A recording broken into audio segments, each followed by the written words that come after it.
Sahabat podcast, hari ini kita akan bicara tentang hal yang sangat luar biasa dan sangat mempengaruhi kepada opini masyarakat yang ada terutama di Kota Padang.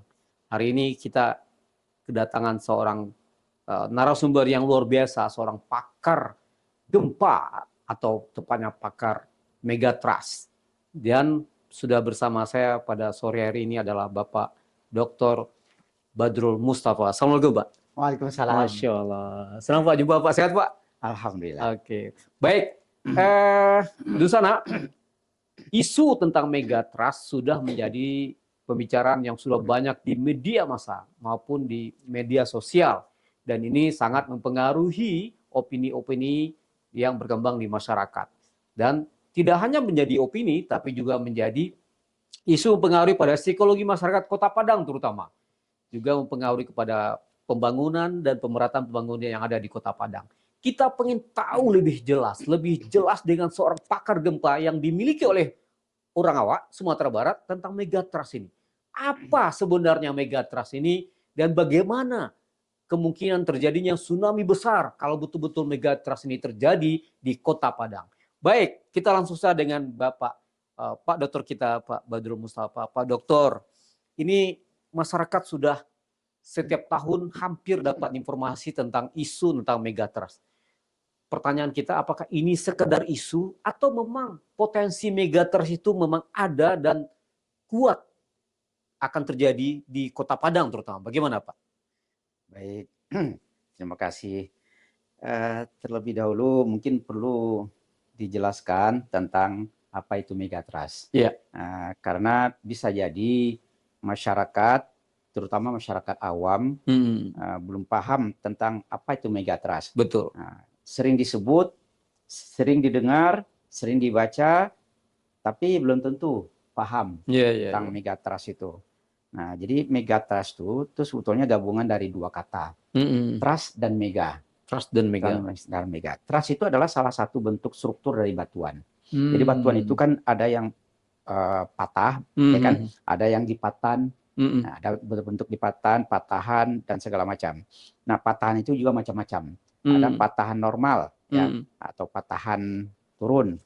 Nah, ada patahan mendatar, ya kan? Ada patah naik. Patahan naik ini yang disebut dengan trust. Nah, lalu megatrust itu apa? Jadi patahan naik yang besar. Nah, jadi megatrust itu merujuk kepada patahan besar, patahan naik yang besar yang ada di depan Sumatera, mulai di depan Sumatera, ya, di sekitar Pulau Semelu, ya. Nah, terus ke bawahnya Nias dengan berbagai pulau yang ada di situ, kemudian ke Pulau Mentawai juga ada sejumlah pulau di situ, ya. Kemudian terus ke Bengkulu ada Pulau Enggano, terus ke Selatan Jawa, di Selatan Jawa ada pulau yang muncul, tapi megatrustnya di bawah laut tuh, ya kan, semuanya. Nah, Selatan Jawa ya mulai dari Banten, Jawa Barat, Jawa Tengah, Jawa Timur, terus Bali, Lombok, Sumbawa sampai ke Maluku, Laut Banda. Jadi demikian panjangnya maka disebut dengan megatrust. Nah, betul-betul salah persepsi kita nih Pak Dokter. Ya. Nah, jadi di megatrust itu salah satu hasil dari tumbukan lempeng atau subduksi lempeng antara lempeng Indo-Australia dengan Eurasia. Nah, jadi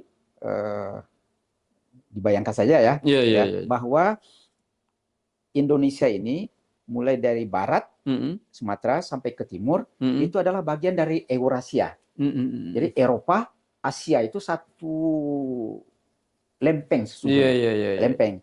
Nah, di mana Indonesia berada, kecuali Papua. Papua itu bagian dari lempeng Indo-Australia. Jadi India, Australia dengan Papua, ya, itu satu lempeng. Satu lempeng. Bertumbukan. Nah, karena bertumbukan, lempeng Indo-Australia ini lempeng samudra, rapat masanya lebih besar, dia menunjam ke bawah.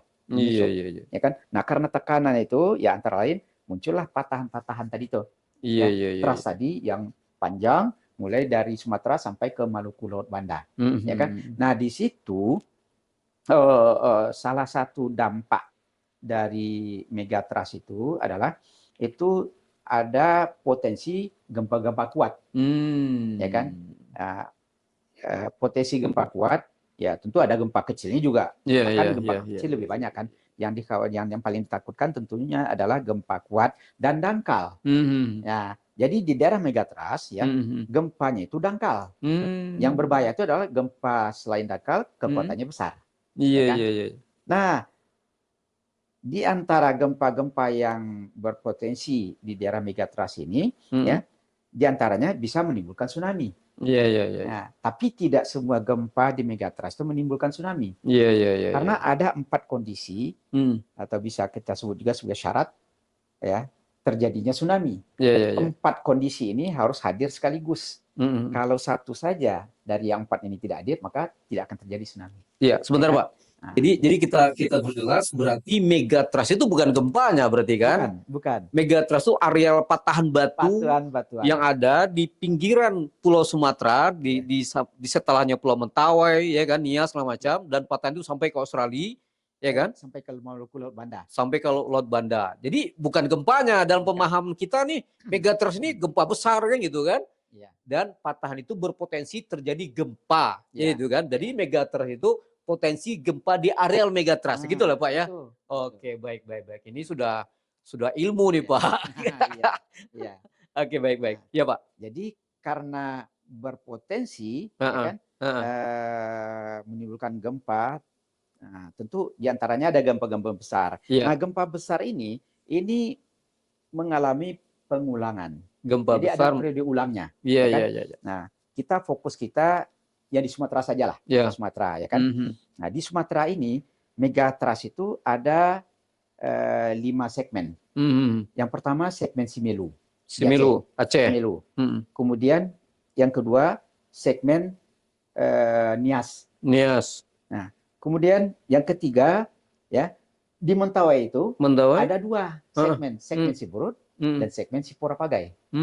Siberut Sipora. Ya, di Bengkulu ada segmen Enggano. 5.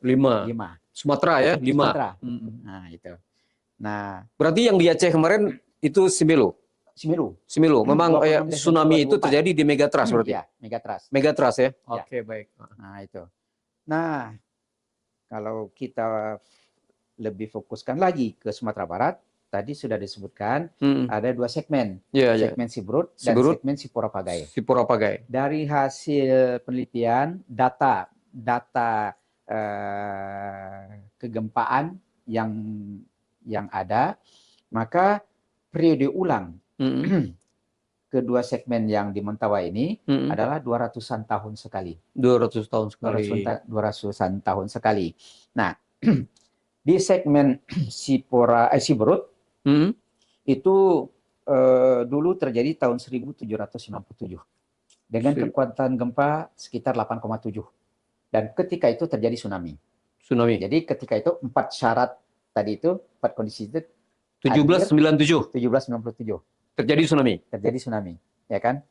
Nah, kemudian di bawahnya segmen Sipora Pagai dulu terjadi tahun 1833. Sekitar 8,7, 8,8 juga lah, sama, ya kan? Terjadi tsunami.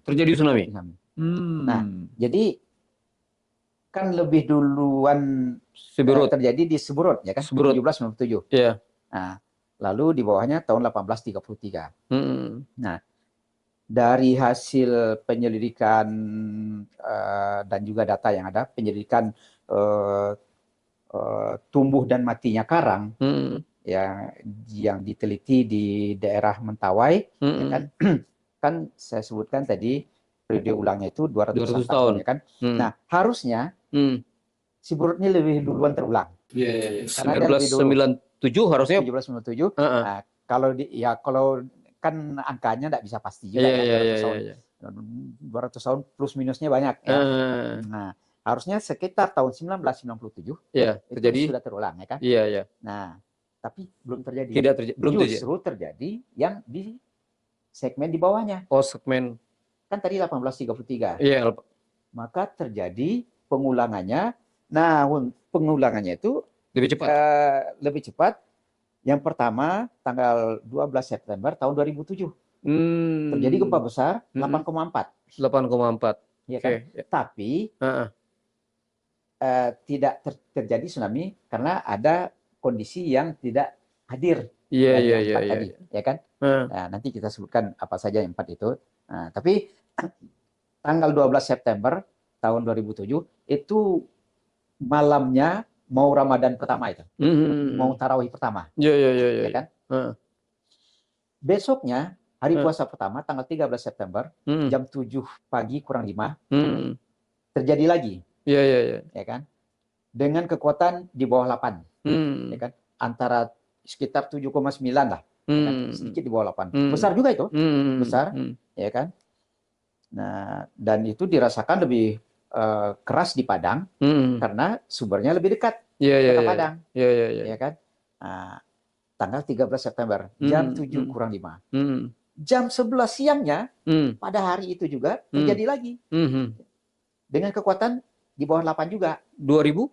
2007 itu. 2007 ya? Ya, kan Oh. malam pertama mau tarawih, ya Hmm. kan? Hmm. Nah, banyak orang gagal tarawih kan Iya, iya, karena iya, iya. gempa kuat kan. Nah, besoknya jam 7 kurang 5 dan jam 11, kita jam 11 siang, Hmm. ya kan? Nah, itu 8,4 ditambah dengan 7, sekian, 7, sekian, 2 kali kan. Nah, banyak pakar menyebutkan bahwa ini sudah periode ulangnya sudah keluar Sudah kan tahun selesai nih ya. 1833, Heeh. ya kan? Hmm. Tapi ternyata Hmm. menyisa, ada sisanya 3 tahun berikutnya. 2010. 2010, tepatnya tanggal 25 Oktober kalau nggak salah, Iya, tahun iya, iya. 2010. Nah, justru dengan kekuatan 7,2 kalau nggak salah atau 7,4, ya kan, di situ terjadi tsunami, ya kan? Yang dua di awal tidak terjadi tsunami. Tanggal 12 dan 13 September tidak jadi tsunami Iya, iya, karena iya. ada syarat yang tidak terpenuhi. Nah, justru yang tanggal 25 Oktober tahun 2010 itu, ya kan, ya 2010 ya, itu dengan kekuatan tidak sampai 8 terjadi tsunami. Itu epicentrumnya di barat daya Pagai Selatan. Iya, iya, iya. Nah, waktu itu boleh dikatakan semua pakar sepakat bahwa periode ulang yang tahun 1833 sudah terjadi. Sudah terjadi. Sudah terjadi, ya kan? Nah, akan terjadi lagi ya kira-kira 200-an 200 tahun lagi. ya kan? Iya, iya, iya. Nah, itu. Nah, cuman ya yang segmen Siberut yang lebih dahuluan harusnya terulang, belum terulang. Artinya apa? Artinya apa? Tabungan energinya besar. Oh, Dia Siberut menyimpan ya. terus, menyimpan energi terus, ya kan? Makin lama ini tersimpan, ya kan?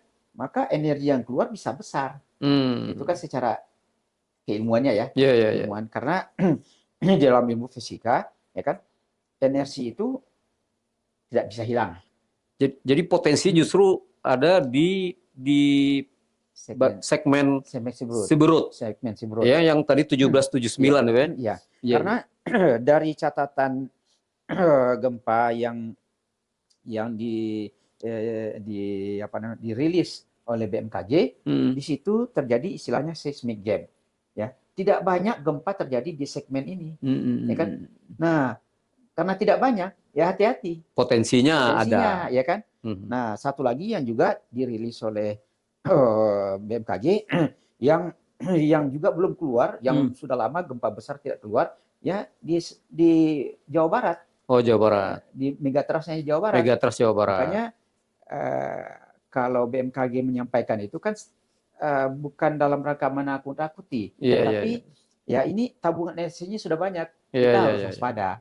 Jadi sama apa yang disampaikan oleh BMKG, apa disampaikan oleh kami ya sebagai pakar, sama itu, mewanti-wanti, ya kan? Kita harus melakukan mitigasi, bersiap sedia seandainya potensi ini keluar. Nah, sekali lagi ini punya potensi. Bagaimana keluarnya, kapan keluarnya, tidak ada seorang pakar pun yang tahu, apalagi orang awam, ya kan? Kecuali orang yang meramal-ramal.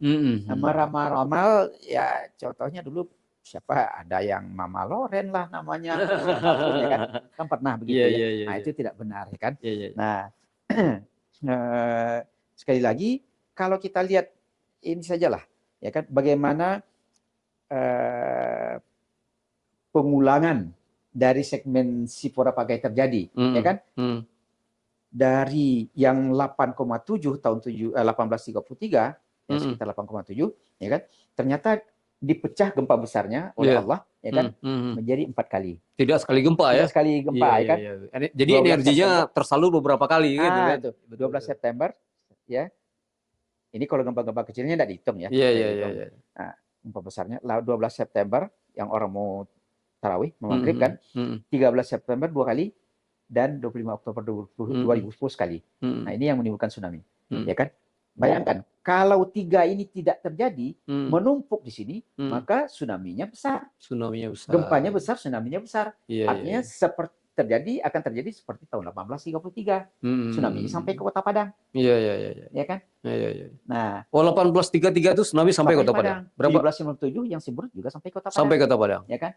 Nah, tapi ternyata yang pengulangan yang di Sipora-Pagai kan tidak sampai ke Kota Padang. Iya. Ya, ada kenaikan air laut di luar normal ya, tapi hanya beberapa sentimeter. Yang 1833 terdeteksi berapa sampai Kota Padang ketinggian air laut sampai dari catatan sejarah yang pernah saya baca itu sampai ke kira-kira rumah dinas gubernur. Rumah dinas gubernur? Ya. Sudirman ya? Sudirman. Setinggi apa kira-kira? Ya, airnya sampai situ. Air sampai situ. Ya, artinya di atas itu kering. Oh. Tidak airnya. Ya, kalau misalnya itu kan Jalan Sudirman. Nah, Jalan Sudirman. Ke arah barat dari Jalan Sudirman, jalan apa kira-kira itu? Bandar Purus ya. Nah, Bandar Purus ya paling selutut lah kira-kira. Iya.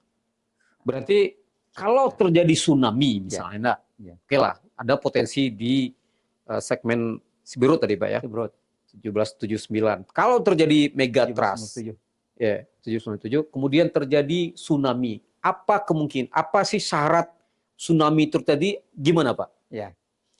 Jadi tsunami itu terjadi ada 4 kondisi. 4 kondisi. Yang pertama, epicentrum di dasar laut. Epicentrum di dasar laut. Nah, epicentrum di dasar laut. Pusat gempa epicentrum itu adalah titik pusat gempa di dalam batuan, di dalam tanah, ya kan? Ditarik ke permukaan, Nah, ke permukaan bumi. Nah, namanya epicentrum. Nah, permukaan bumi ini ada 2, di darat dan di laut. Kalau di darat tentu tidak terjadi tsunami. Kalau di laut bisa terjadi, tapi itu syarat pertama. Ya kan? Jadi kalau terjadi di epicentrum di laut, potensi tsunami ada. Kalau terjadi di darat atau di pulau, berarti tidak ada potensi tsunami kayak gitu jadi. Contohnya apa? Gempa 28 Maret 2005 di Nias. Jadi 3 bulan sesudah gempa Aceh 26 Desember 2004, tepatnya tanggal 28 Maret 2005, kan terjadi gempa di segmen Nias. Itu epicentrumnya di darat, di pulau, tepatnya di kota Gunung Sitoli, ya kan? Nah, tidak terjadi tsunami. Ada sedikit tsunami itu karena pulau itu karena gempanya kuat, pulau itu terguncang, ya kan? Tergoyang, tentu air di sekitar tergoyang, ya kan? Tergoyang, menimbulkan riak sampai ke Sibolga di mana lah sekitar itu kan. Nah, air naik tapi hanya tidak signifikan lah, ya kan. Nah, itu artinya epicentrum di darat tidak menimbulkan tsunami. Kalau di laut, di dasar laut ya, epicentrumnya itu berpotensi menimbulkan tsunami. Itu yang pertama. Yang kedua, kekuatan gempa yang menimbulkan tsunami itu umumnya 7 ke atas. 7 ke atas. Ada sedikit tsunami yang ditimbulkan oleh gempa kekuatannya antara 6,5 sampai 7. Nah, 6,5. Tapi umumnya tsunami itu kekuatan gempanya 7 ke atas. Di atas 7 ya. Nah, itu yang kedua. Yang ketiga, kedalaman pusat gempa itu di bawah 30 atau di bawah 35 km lah. Ya kan? Nah, kurang dari 35 km kedalaman gempanya. Kedalaman pusatnya gempa. Pusat ya, oke. Nah, kalau tadi gempa dangkal berarti Pak ya. Gempa dangkal. Nah, jadi ini kelompok gempa, kedalaman gempa itu ada 3. Gempa dangkal itu yang kedalamannya sampai 60 km. Jadi dari permukaan sampai 60 km itu gempa dangkal. Nah, gempa menengah ya kedalamannya antara 60 sampai 300 km. Sampai 300 km ke bawah. Nah, gempa dalam adalah yang kedalamannya setelah atau di atas 300 km. Oh, Kan? luar Nah, biasa. misalnya gempa yang terjadi di bawah, kalau terjadi gempa di Mm, Kalimantan, Pulau mm, Kalimantan, itu mm, biasanya gempa sangat dalam tuh, di atas 300 mm. kilometer, ya kan? Ke dalam bumi ya, Ya, 300 iya. km. Nah, iya. Man. Nah, sehingga bisa dikatakan bahwa umumnya Kalimantan itu aman dari gempa. Iya, Nah, iya, iya, iya, kalaupun iya, terjadi iya. gempa itu energinya sudah habis di jalan Iya, karena iya, iya, iya. perjalanannya panjang, Betul, betul, 300 betul. km lebih ya kan. Mhm. Nah, itu. Jadi sudahlah jarang gempa di situ dan kalau terjadi juga hampir tidak dirasakan oleh orang biasanya. Hmm. Nah, itu.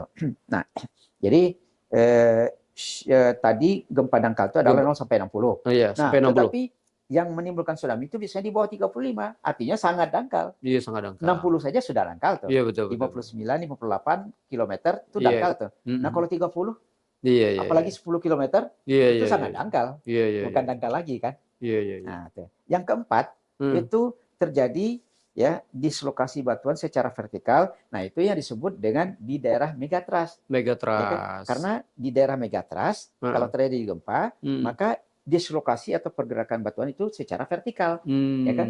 Jadi terguncanglah air laut di atasnya karena dia Betul. bergerak Iya, secara iya, iya, vertikal, iya, iya, iya. ya kan? Iya, iya. Di dasar laut kan ada juga patahan mendatar, Mhm. ya kan? Patahan mendatar. Nah, kalau terjadi di patahan mendatar itu, maka tidak terjadi tsunami. Tidak jadi tsunami. Tidak terjadi tsunami karena tidak ada air laut, tidak berguncang dia. Iya, iya, iya, iya. Dan bergeraknya seperti ini, horizontal. Iya, iya, iya. Nah, seperti itu. Nah, keempat-empatnya harus hadir sekaligus. Sekaligus. Ya, ada saja satu saja syaratnya ya, tidak terpenuhi, maka tidak akan terjadi tsunami. Jadi Seperti itu. pertama epicentrumnya Di dasar laut. di laut, di dasar laut. Yang kedua di atas 7 skala Richter. Ya, Yang ketiga kedalamannya sangat dangkal. sangat dangkal, Di bawah ya kan? 35, Di bawah 35 dan keempat itu terjadi di megatrust tadi, ya kan? Nah, Jadi ini empat syarat ini terpenuhi Iya. secara bersamaan maka akan terjadi tsunami. iya. Nah, ini sekarang perlu masyarakat ketahui. Yang Iya. megatrust itu kira-kira yang mana sih? Megatrust itu yang mana? Karena pemahaman kita selama ini megatrust itu gempa besar gitu. Iya. Nah, megatrust itu kira-kira Pulau Mentawai. Pulau Mentawai. Ambillah misalnya Siberut, Ya. mulai dari sisi timur Mentawai, ya kan? Ya Siberut tadi sampai sampai 150 km kira-kira dari pantai barat Siberut ke arah laut lepas. Ke arah laut lepas, Samudra India. Iya, Samudra India. Di situ ada palung laut namanya, trench. Ya, trench itu adalah batas lempengan yang bertumbukan. Nah, jadi mulai dari timur ke Pulau Mentawai sampai kira-kira 150 km arah barat dari pantai barat, ya kan? Pulau Mentawai tadi, Pulau Mentawai. Nah, itulah yang megatrust. Artinya apa? Di selat bukan megatrust. Berarti antara Pulau Mentawai dengan Pulau Sumatera itu bukan megatrust. Itu bukan megatrust. Bukan megatrust. Oh. Nah, artinya kalau terjadi gempa di situ antara Pulau Sumatera dan Pulau Mentawai, insya Allah tsunami. Tidak berpotensi tsunami. Ya. Waduh. Kalau terjadi gempa, hanya dampak gempanya. Ya kan, tidak di area megatrust gitu ya, tidak di area megatrust. Contoh sudah ada. Gempa Gempa 30 September 2009 kan di Selat. Kekuatan 7,6. Yang tahun 2000? 2009 yang hotel ini. Hotel apa namanya? Bacang itu kekuatannya berapa, Pak? Hancur itu 7, sekian ya? 6, sekian. 7,6. Tidak terjadi tsunami, tapi kuat memang. Iya. Tapi itu gempa yang terjadi di selat gitu ya. Selat. Oke, baik. Berarti tidak terjadi tsunami gitu kan. Tsunami. Baik. Ini menjadi poin buat kita nih karena dalam pikiran kita ada yang mungkin yang berpendapat itu kalau gempa di Spora saja, di Mentawai saja sekian tingginya. Apalagi kalau dekat gitu kan. Ini menyesatkan apa nih, Ben? Ya pernah ada dulu seorang tokoh lah ya. Nggak usah disebutkan namanya.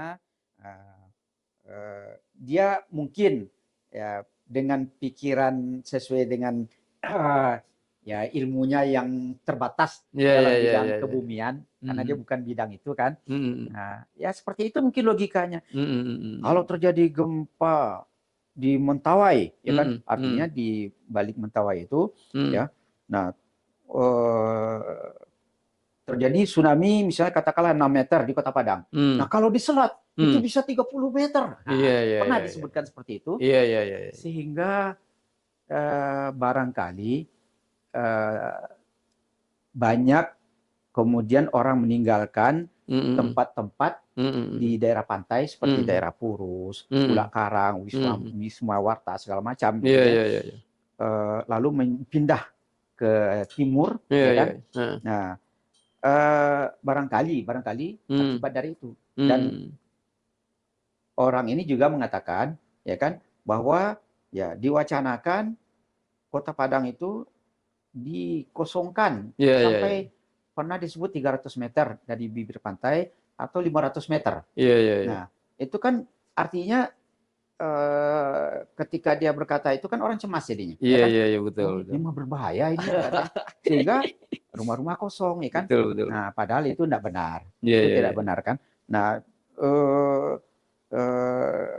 akibatnya juga, ya kan, selain menimbulkan dampak ekonomi dan sosial, ya kan, dampak lingkungannya adalah ya kawasan yang timur sebagai tempat orang yang bermigrasi dari barat karena ketakutan tsunami tadi, itu juga menjadi masalah dalam lingkungan hidup, ya kan? Karena ini hati-hati, ini kan daerah timur ini daerah tangkapan air, catchment area, ya kan?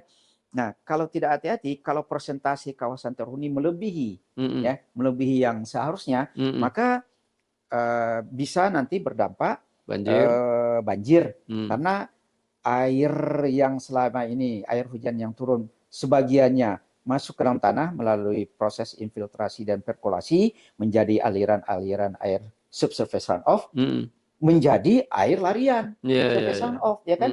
Nah, bisa menimbulkan banjir, bisa menimbulkan longsor. Banjir yang ada saja sudah susah kita, sudah kewalahan kita, tentu akan bertambah frekuensi dan intensitas banjir. Ya kan? Kecuali ya dibuat sumur-sumur resapan yang jumlahnya memadai, menyeimbangkan dari air yang harusnya masuk, ya kan? Tapi tidak jadi masuk, ya kan? Karena tertutup, ya kan, lahannya, ya kan? Nah, kemudian apa namanya, ya lahan produktif segala macam kan sudah berkurang jadinya, ya kan? Nah, itu. Jadi tidak mudah sebetulnya, ya. Jadi efek dari pemahaman yang salah tadi, ya kan, yang kemudian diamini oleh orang, ya kan. Nah, menjadikan kawasan-kawasan yang tadinya ekonomi bagus, ya kan, daerah komers yang bagus, Kota Padang ini menjadi ya jadi berkurang gitu ya. Nah, ini menjadi masalah. Padang ini kan sebenarnya kawasan pantai. Salah satu keunggulan Kota Padang adalah pantainya. Tapi kemudian isu megatrust ini menghantui masyarakat Kota Padang sehingga mungkin menghalangi juga pertumbuhan di areal pantai tadi. Kayak misalnya pasca gempa 2009, walaupun tidak ada tsunami, banyak rumah-rumah yang di pinggir pantai ditinggal begitu saja, penghuninya entah kemana, dan itu banyak kasus. Kemudian terjadi kesenjangan harga tanah di daerah pantai murah, ya kan, di daerah pebukitan makin mahal misalnya, dan mahalnya itu di luar rasional gitu kan. Jadi kadang-kadang kita mikir ini isu megatrust ini betul atau tidak. Yang kedua, kok sering diulang-ulang gitu kan. Ini bulan ini muncul isu tenggelam, misalnya ini muncul isu tenggelam. Masyarakat tentu ini, kita lihat kampus, salah satu kampus di pinggir pantai sepi, Pak. Yang dulu ramai, ya kan, sehingga hidup kota kayak Ulak Karang itu sekarang sepi gitu loh. Ini kan dampak isu terhadap Kota Padang gitu. Orang yang paham, ya kan, dia tidak takut. Malah kesempatan dia, ya kan, membeli properti yang ditinggalkan, dijual dengan harga murah, ya kan, orang yang paham, ya kan. Nah, bagi orang yang tidak paham, itulah jadinya, ya kan. Dia ada yang rumahnya ditinggalkan. Saya kebetulan beberapa kegiatan yang saya ikuti tahun lalu di daerah Ulak Karang, juga di daerah sekitar Universitas Bung Hatta di Wisma Warta, itu sangat menyedihkan. Ada rumah bagus, mewah, tapi sudah terbengkalai, ya kan. Sudah tamannya sudah bentuk hutan rimba, ya kan. Bahkan sebagiannya sudah ada gelandangan yang tidur di situ, ya kan? Sudah tidak dipedulikan oleh yang punya, gitu. Nah, ini dampak dari itu, ya kan? Nah, itu sangat disayangkan. Nah, jadi kalau kita paham, ya, bahwa kita berpotensi gempa di atas, ya kan? Dan berpotensi menimbulkan tsunami. Tapi insya Allah berbeda intensitas kalau terjadi tsunami di Sumatera Barat, kan, di kedua segmen itu dibandingkan dengan segmen Semeru di Aceh. Kondisinya berbeda, ya kan? Nah, kalau terjadi gempa yang menimbulkan tsunami, dampaknya ke arah barat, ke Sri Lanka, ke India, ke Madagaskar, Afrika Timur, itu sama. Tapi ke baratnya, ke timurnya, ke pantai Sumatera itu berbeda antara Aceh, ya, dengan di Sumatera Barat. Nah, itu yang harus dipahami, ya kan. Nah, sehingga kalau pemahaman ini bisa diberikan secara merata, ya, dipahami secara merata oleh masyarakat Sumatera Barat, maka kita tidak perlu takut, ya kan. Artinya respons kita itu proporsional, tepat, ya, proporsional, ya, atau tepat. Kalau apa yang terjadi sekarang ini responsnya itu tidak proporsional, itu respons ketakutan namanya, ya kan. Ya, Karena kurang edukasi, Pak. Kurang pemahaman. ya. Nah, berarti gini, Pak. Kalau terjadi gempa di megatrust, kemungkinan terjadi tsunami. Ya, itu di daerah pinggiran setelah Pulau Mentawai. Kalau terjadi gempa di daerah selat antara Mentawai dan Pulau Sumatera tidak akan terjadi tsunami. Ya, sudah ada buktinya. Kalau terjadi di megatrust ini yang menjadi isu besar, terjadilah gempa besar di situ, misalnya ke kotanya 8, misalnya kan terjadi tsunami, dan sampai kota Kepadang. Kira-kira Pak, secara hitungan matematikanya, matematisnya lah misalnya kan, itu dampak ketinggiannya itu gimana? Jadi sudah ada penelitian yang dilakukan, ya, saya bisa sebutkan di sini. Yang pertama Dr. Hamzah Latif, ahli tsunami dari ITB, ya, itu rekan saya, junior saya di ITB, ya. Kemudian ada Pak Dr. Subandono di Posaptono, dari geologi Gajah Mada, UGM. Kemudian ada Borero, peneliti Eropa, ya. Nah, dari ketiganya itu disebutkan bahwa kalau terjadi gempa yang menimbulkan tsunami maksimum, ya, artinya kalau gempanya kuat, kedalamannya sangat dangkal, itu sekitar 5 meter rendaman itu dari permukaan laut. 5 meter. 5 meter. 5 meter. Nah, artinya, ya, zona merah, ya, 5 meter dari permukaan laut. Jadi artinya akan tergenang daerah-daerah yang berketinggian 5 meter ke bawah di Kota Padang, ya kan? Nah, kemudian, ya, tentu kita, ya, 5 meternya sampai di Kota Padang, pinggir pantai Kota Padang, maksudnya. Ya, lihat saja ketinggian yang berketinggian 5 meter di Kota Padang ini berapa kira-kira. Nah, Jalan Jenderal Sudirman itu, itu kalau tidak salah ketinggiannya 4 meter. MDPL, ya, di bawah MDPL 5 meter, ya? Di atas MDPL. Di atas MDPL 5 meter. Nah, Jalan Sudirman itu kalau tidak salah itu ketinggiannya 4 meter. Nah, 4 meter. Nah, makanya sampai ke... Berarti di Sudirman 1 meter berarti? Di Sudirman itu 1 meter 1 meter berarti? Kira-kira. Oke, baik. Seperti itu. Nah, tetapi, ya, kita diskusi dengan BPBD, ya kan, kita tentu mengambil langkah safety, ya. Nah, awalnya dulu ketika dari informasi dari pakar tadi, dibuat peta rendaman tsunami Kota Padang, ya. Jadi dibuatlah yang daerah yang berketinggian 5 meter itu sebagai zona merah. Zona merah. 5 sampai 10 itu zona kuning, ya kan. Nah, di atas 10 itu hijau. Oh, sudah ada peta ya, Pak, ya? Sudah ada. Awalnya seperti itu, tapi kemudian ya ada masukan dari pakar yang lain bahwa ketika terjadi gempa, ya, gempa besar tadi, maka pantai barat Padang itu turun 1 meter. Turun 1 meter. Sehingga yang dari hitungannya 5 meter tadi tentu menjadi 6 meter. 6 meter. Nah, 6 meter. Jadi dirubahlah, ya kan? Dirubahlah peta tadi, zonasi tadi menjadi yang berketinggian 6 meter sebagai zona merah, bukan lagi 5 meter. Ya kan? Oh, ya, oke. Nah, kemudian berkembang lagi, kita ambil langkah safety lagi. Supaya amannya, maka kita katakanlah bahwa zona merah tsunami itu sampai 10 meter.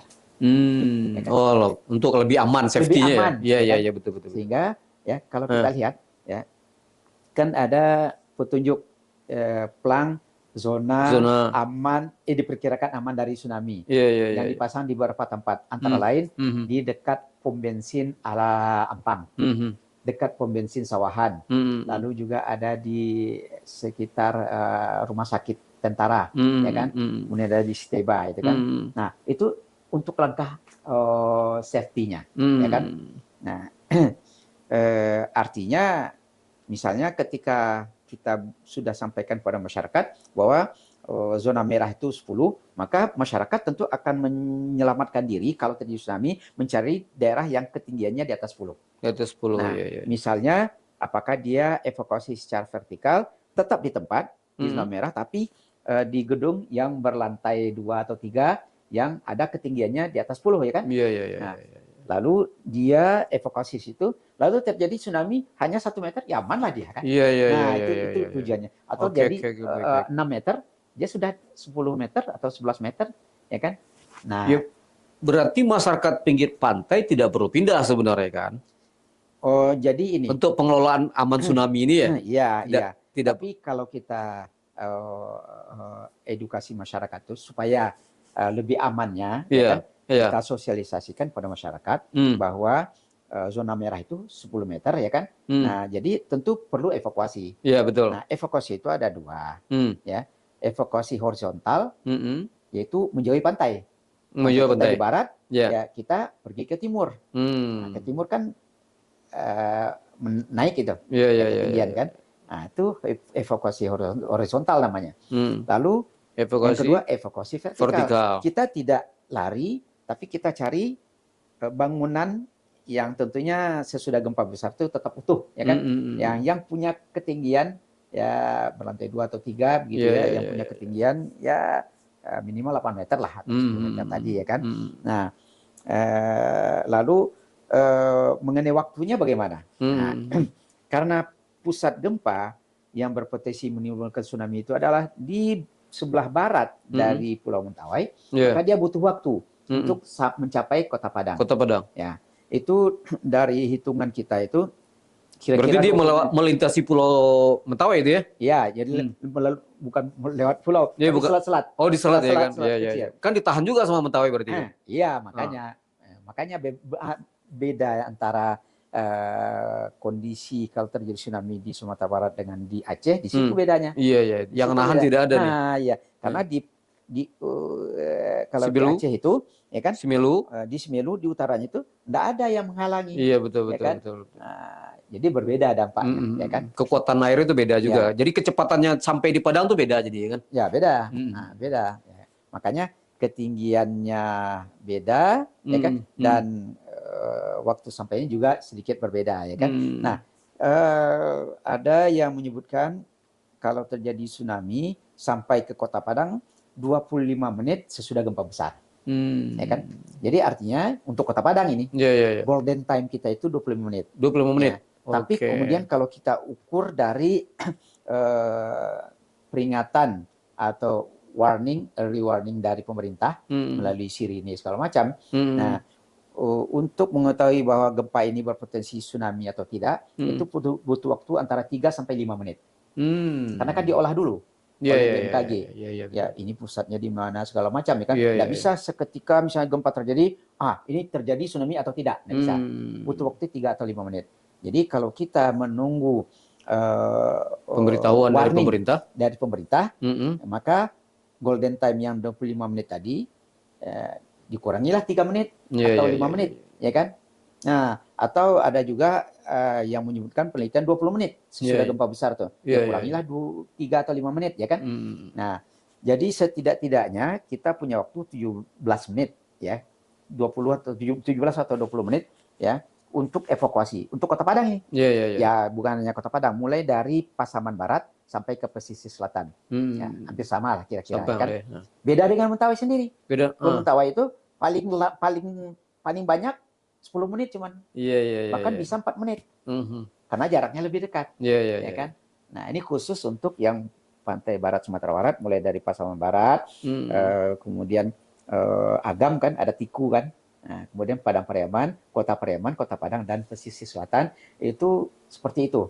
Nah, dengan golden time sebanyak itu, gunakanlah untuk apakah kita memilih evakuasi horizontal atau vertikal. Iya. Ya kan? Nah, kalau misalnya horizontal, kita berada di daerah pantai, katakanlah misalnya di Purus, ya kan. Nah, dengan 17 menit itu, kalau kita berjalan cepat itu sudah jauh kita jalan itu, kan? Sudah jauh itu. Iya. Nah, orang kan kalau yakin akan terjadi tsunami, ya tentu jalannya tidak akan jalan santai dia, ya kan. Dan kita sudah sampaikan kepada masyarakat, kalau evakuasi horizontal, jangan bawa kendaraan, ya kan. Jangan bawa kendaraan. Harus tinggalkan kendaraan. Ya, kita harus sayangi nyawa. Kan? Nah, itu. Kecuali kalau untuk orang yang berada di daerah misalnya Lubuk Buaya ya. Lubuk Buaya atau di daerah-daerah di mana Bungus segala macam ya. Nah, kan sepi itu. Boleh bawa kendaraan, ya kan? Mengambil evakuasi horizontal tadi menjauhi pantai, tapi ketika dia ketemu dengan kemacetan, kan, nah, awalnya kan sepi itu kan, boleh, tidak apa-apa. Tapi ketika dia ketemu kemacetan dan itu masih di zona merah, cepat lanjutkan dengan berjalan, dengan berlari. Nah, itu. Dan ingat waktunya. Nah, seperti itu. Nah, itu evakuasi horizontal. Nah, kalau evakuasi vertikal, ya, kalau ada bangunan yang kokoh berdiri sesudah gempa, ya kan, di dekat kita, ya sudah, ya kita naik ke situ. Iya. Nah, seperti itu. Ya, berarti kan sebenarnya masyarakat sebenarnya tidak perlu cemas, gitu. Tidak perlu cemas, ya. Karena bagaimanapun dia tidak tahu kapan akan terjadi. Iya. Ya, kemudian potensi memang ada. Iya. Tapi kalaupun terjadi tsunami itu, kalau terjadi di daerah megatrust tadi, gitu kan. Kalau terjadi di daerah selat, ya, sudah ada bukti tidak terjadi tsunami. Kalaupun terjadi tsunami, sebenarnya masyarakat pinggir yang paling maksimal sebenarnya itu batas amannya 10 mdpl itu sudah daerah aman, gitu. Artinya cukup dengan bangunan 2 lantai sebenarnya sudah bisa safety, gitu Pak ya. Insya Allah bisa safety lah, kayak gitu kan. Dari hitung-hitungan kita yang. Jadi tidak seperti semenakutkan yang dibayangkan orang. Berbeda dengan kasus di Aceh, kayak gitu kan. Karena tsunami kalaupun tsunami terjadi, itu ditahan oleh Pulau Mentawai ini, berbeda dengan di Aceh, kayak gitu. Jadi dampaknya berbeda. Ini sangat penting tuh masyarakat dan sangat penting untuk wawasan membangun Kota Padang, karena kita lihat ya agak tidak seimbang lagi pembangunan nih Pak. Kemudian harga tanah menjadi tidak rasional barangkali. Dan untuk pengembang sangat ini Pak. Harga tanah ini mempengaruhi kepada pembangunan di Kota Padang. Kita nggak usah bandingkan Kota Padang dengan Pekanbaru Pak. Dengan Jambi aja kita tertinggal Pak. Misalnya. Karena apa? Investor mikir-mikir gitu kan. Kampus dulu yang dulu rame orang se-Sumatera kuliah sini sepi gitu kan. Ini kita sebagai orang yang tinggal di Kota Padang, jadi apa yang terjadi dengan Kota Padang kayak gitu kan. Nah, ini sebenarnya yang sudah disampaikan oleh Pak Dokter kita ini sangat luar biasa dan sangat memberikan edukasi untuk masyarakat Kota Padang. Kita perlu sampaikan ini Pak, agar semua warga Kota Padang sebenarnya tidak perlu cemas kayak gitu kan. Mudah-mudahan ya semasa kita hidup tidak terjadi kayak gitu. Yang satu yang penting untuk diingat ya, ada seminar tentang gempa ini yang diadakan tahun 2012 dulu. 2012 di Hotel Pangeran Beach. Berarti pasca gempa ya? Ya, pasca gempa 2009 kan. Tahun 2012 itu menghadirkan antara lain pakar senior earthquake engineering Pak Teddy Bun. Nah, di situ beliau sudah mendengar wacana Padang ini dikosongkan 300 sampai 500 meter, ya kan? Beliau marah itu, bodoh itu. 500 meter dari pinggir pantai nih ya? Iya. Oke. Ya itu ketakutan itu. Iya. Tsunami sampai belasan meter katanya. Nggak benar itu. Jadi kata beliau ya kan, di daerah Padang ini, daerah zona merah tsunami tadi ya kan, ya, itu bangunan yang kokoh dan tinggi. Iya, iya. Kokohnya Heeh. dapat Menahan gempa. bertahan, Hmm. dapat bertahan dari gempa yang mendahului tsunami. Hmm. Tingginya dapat sebagai tempat evakuasi. Iya, iya, iya. Itu solusinya, kata Pak Teddy Boon, ya kan? Iya, iya, iya. Nah, ini mengenai gempa dan tsunami ini, yang paling penting itu sebetulnya adalah bagaimana kita menyiapkan diri menghadapi gempa dulu. Karena apa? Gempa terjadi belum tentu diikuti oleh tsunami. Iya, iya, iya, iya. Jadi yang perlu kita waspadai terlebih dahulu adalah Struktur gempanya, ya kan? gempa ya dengan Nah, struktur. Nah, mewaspadai gempa ini apa? Bangunan, Bangunan. ya kan? Nah, katakanlah misalnya terjadi gempa di Selat seperti tanggal 30 September 2009. Tapi tidak timbul tsunami kan? Iya, iya, Gempanya kuat. iya. Tapi ketika gempa kuat itu tsunami tidak terjadi, tapi karena bangunan kita itu tidak memenuhi standar, hancur dia. Banyak hancur. Hancur kan? Betul, Nah, betul. itu yang terjadi kan. Nah, jadi yang paling penting itu adalah bagaimana membuat bangunan sesuai standarnya. Sudah ada standarnya itu. Dulu sebelum terjadi gempa-gempa kuat itu kan ada SNI 2002, ya kan? Nah, kemudian karena potensi terjadi gempa berkali-kali, gempa kuat, sangat kuat, ya kan? Dan potensi untuk terjadinya gempa kuat juga besar, ya kan? Maka dilakukanlah, direvisilah, ya, standar bangunan tadi. Sampai SNI 2012, sekarang sudah ada lagi yang baru SNI 2020 atau 2022, saya lupa ya. Tapi pokoknya ada revisinya. Artinya revisi itu untuk menjadikan bangunan itu lebih kuat lagi, ya kan? Sehingga ya kalau bangunan kita itu misalnya kokoh, ya kan, ketika terjadi gempa besar, ya kan, muncul atau tidak muncul tsunami sesudah itu, kita selamat. Kita selamat. Ya kan? Apa gunanya misalnya misalnya orang tinggal di Pauwah. Pauwah itu kan aman tuh, tinggi kan? Ya. Lalu terjadi gempa. Nah, terjadi tsunami. Ya kan? Orang di Pauwah kan tidak kena tsunami. Tapi bangunannya hancur. Hancur, betul. Tertimpa dia oleh bangunan yang tidak memenuhi standar tadi, hancur. Betul. Bukan oleh tsunami. Bukan oleh tsunami. Oleh bangunan, ya kan? Nah, itu. Jadi yang kita awas pertama justru bukan tsunami-nya, Pak ya. Kalau gempa ya bangunannya dulu, struktur. Bangunan dulu, ya. Nah, kalau terjadi gempanya tsunami, dulu kan gitu kan. Gempanya dulu. Kalau terjadi tsunami dengan gempanya bangunan kita kokoh, ya kan? Nah, terjadi tsunami, kita punya golden time. Gunakanlah golden time itu, ya kan? Nah, apakah 15 sampai 20 menit itu tidak cukup, ya kan? Kita belajar dari Simelu. Simelu ketika terjadi gempa yang dahsyat itu pusatnya itu di dekat Simelu. Waktu sampai tsunami ke Simelu itu hanya sekitar 5 menit. 5 menit ya? 5 menit. Tapi orang Simelu itu selamat.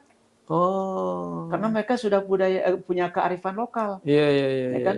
Ketika begitu terjadi gempa besar, mereka langsung teriak, "Semong, semong, semong." Ya kan? Katanya air surut, Pak. Iya, mereka sudah tahu. Oh, mereka sudah tahu. Kalau terjadi gempa seperti itu, air laut surut, itu akan diikuti oleh tsunami. Mereka tidak pikir lagi. Mereka walaupun mereka tidak kenal istilah tsunami, mereka sudah punya istilah sendiri. Semong. Ya kan? Karena pernah tsunami ini setelah Jepang ya. Bahasa Jepang kan. Mereka sudah mengalami dulu. Iya.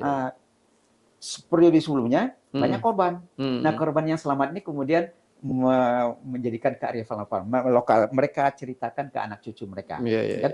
Sehingga ketika terjadi tanggal 26 Desember 2004 itu gempa besar, ya kan, yang kemudian diikuti tsunami kan, sekabupaten sepulaunya itu orang selamat. Mereka sudah tahu. Sepulau ya selamat. Sepulau itu 70.000 jiwa. Selamat, ya kan. Nah, lalu kenapa Aceh Daratan, saudara mereka daratan tidak selamat? Ya kan? Yang punya waktu sekitar 20 menit. Nah, karena mereka tidak tahu. Sekarang tentu sudah tahu. Kalau terjadi lagi gempa tsunami di Aceh itu, orang Aceh Daratan itu sudah tahu dia, ya kan? Nah, inilah pentingnya informasi dipegang, ya, informasi yang benar dipegang oleh pemimpin yang benar juga gitu. Kalau misalnya informasi seperti ini salah dipegang oleh pemimpin yang misalnya tentu masyarakat tidak teredukasi dengan baik kan gitu kan. Dan ya cenderung kadang-kadang jadi opini yang liar jadinya kayak gitu kan. Maka hari ini ya kita bersama Pak Dokter perlu sudah menjelaskan bagaimana potensi tsunami atau terjadinya gempa di megatrust yang itu berpotensi tsunami. Dan kalau terjadi gempa di Selat di antara Pulau Mentawai dan Pulau Sumatera, insya Allah tidak akan terjadi tsunami.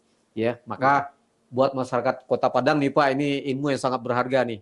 Dan mungkin mudah-mudahan nanti kita perkaya Pak dengan slide-slide-nya. Baik. Ada pertemuan lagi nanti kita buat Pak ya. Ya. Jadi perlu penambahan pengetahuan nih Pak ya, Iya, sehingga masyarakat tercerdasan terutama Kota Padang Iya. ya, sehingga kita ingin pesona Kota Padang adalah pantai. Iya, betul. Nggak mungkin Padang kota pantai dikosongkan pantainya kan gitu kan. Betul, Mesti betul. seperti tadi di pinggir pantai semakin tinggi Iya. menara-menara sehingga itu ya bisa menjadi salah satu antisipasi terhadap tsunami kayak Iya. gitu Pak. Baik, demikian barangkali Dusana Podcast ya. Bincang kita dengan Pak Dokter kita yang sudah memberikan banyak pengetahuan ya, yang mungkin selama ini kita punya pemahaman yang salah terhadap info-info yang beredar baik di medsos, di media. Hari ini kita sudah tercerahkan apa itu mega trust, dan insya Allah ini akan memberikan pengetahuan yang luar biasa pada kita, dan sehingga kita siap ya secara pengetahuan dan mental untuk menghadapi musibah-musibah yang mungkin saja terjadi berikut nanti. Baik, demikian. Terima kasih Pak Dokter. Insya Allah nanti kita buat lagi sesinya. Terima kasih banyak. Ya, sama-sama. Ya, demikian. Assalamualaikum warahmatullahi wabarakatuh. Waalaikumsalam. Aduh, mantap nih Pak.